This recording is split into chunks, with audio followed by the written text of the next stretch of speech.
ईद है की कुर्बानी ईद देखो जी आप ने साढ़ा आखिर करता पिछे रह के बनाओ ए साडे पिंड दा नज़ारा देख लो जी एक दिन मीह ते 3 दिन गारा।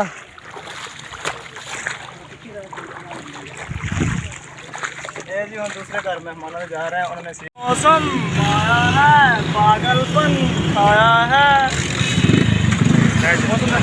अस्सलाम वालेकुम दोस्तों की हाल चाल तबीयत से ठीक है। मैं हूं अरफाक अली और आप देख रहे हैं यूट्यूब चैनल सुनास जी अज गर्मी के बारे में। ये बंदे ने पहचानो जो बंदा उगलिया होया होंदा सीगा मुश्किल अज माशाल्लाह देख जोड़ा कैसा पाया है।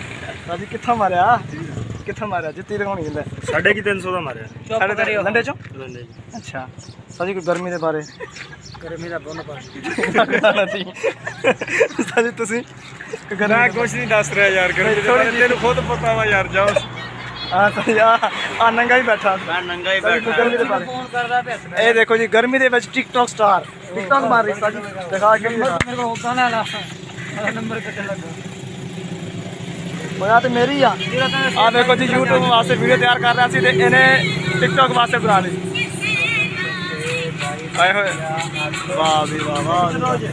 हाँ भी छोटे गर्मी दे सुना जी साजी आ देख लो जी माहौल ईद दे दिन ते बड़ी ही बारिश ते बड़ा बुरा हाल की इन्हें ईद सानू करन दित्ती आ। लो जी साजी तू ही देख ला आ देखो जी ईद की गरीब बंदे करन वो ट्रक ही सारा उल्टिया पिया होए।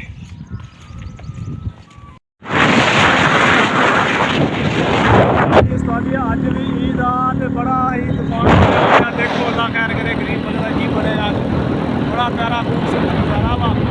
अज भी ईद नहीं दी सुना बारिश का की मूड है फिर पैनी है चिक्कड़ दे बकौल भी ना ही पवे तो बेहतर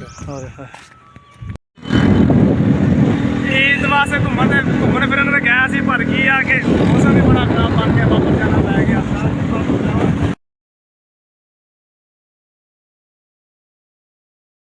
मौसम आया है पागलपन आया है। मौसम के बारे में चल कितने जाना ये देखे हम लोग बाज़ार में आए हुए हैं और बड़ा ही प्यारा मौसम बना हुआ है। वह की लेना है आप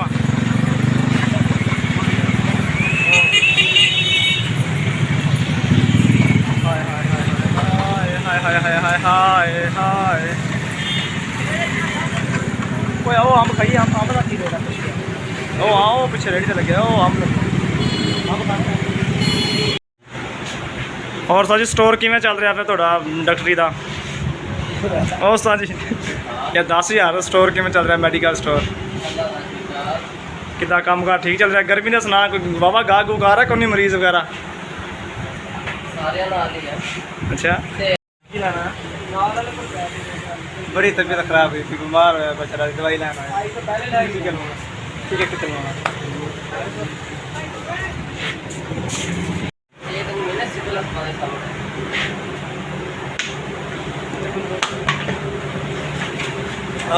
बड़ी गर्मी आ बोतल पीना मजा आ गया। की दवाई नहीं ली दवाई की करनी